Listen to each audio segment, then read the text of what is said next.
Remémorez-vous l'incident d'Acan dans le chapitre 7 du livre de Josué, lorsque le peuple de Dieu s'avançait plus profondément sur la terre de l'Alliance.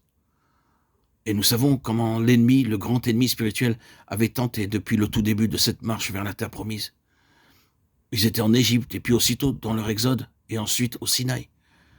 Comment, de manière persistante, ils cherchaient à faire éruption et à arrêter ce mouvement en s'immisçant, en se heurtant à ce peuple, essayant d'une manière ou d'une autre de faire échouer ce mouvement en y faisant éruption. Là, ils entrent, ils avancent et de nouveau l'ennemi, le malin, survient et trouve un terrain chez cet homme Acan, un terrain de convoitise. Il était convenu de manière certaine que rien dans tout ce royaume et ce domaine n'était exempt de la malédiction que Dieu avait prononcée à son égard. L'ensemble, hommes, femmes, et chaque chose dans ce royaume était sous le couvert de la malédiction pour des raisons que nous n'avons pas le temps d'expliquer dans cet audio, mais tout était sous une interdiction et une malédiction. Et c'était clair pour tout le peuple. Tout devait être totalement dévoué par interdit, ce qui signifiait détruit, entièrement détruit.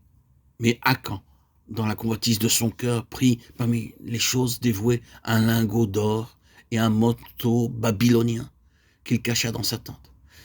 Et le mouvement vers l'avant qui suivit fut des plus catastrophiques. Ce fut un désastre pour Israël dans son ensemble. Et tout fut conduit à un arrêt.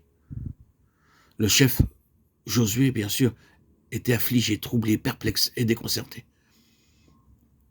Et se demandant pourquoi l'Éternel avait permis cela. Il contesta avec l'Éternel, mais l'Éternel lui donna l'explication.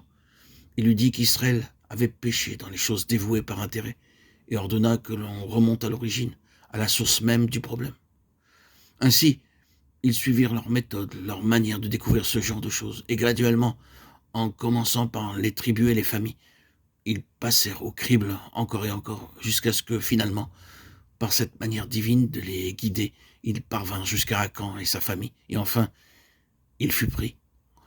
Josué lui dit, « Mon fils, donne gloire à Dieu et confesse ce que tu as fait. » Josué 7, 19.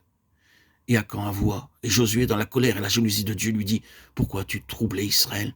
L'Éternel te troublera, mon fils. » Josué 7, 25.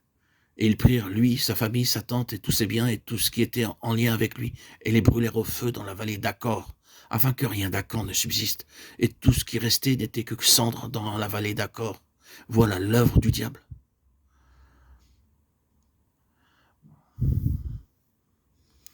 C'est ce que le diable peut provoquer.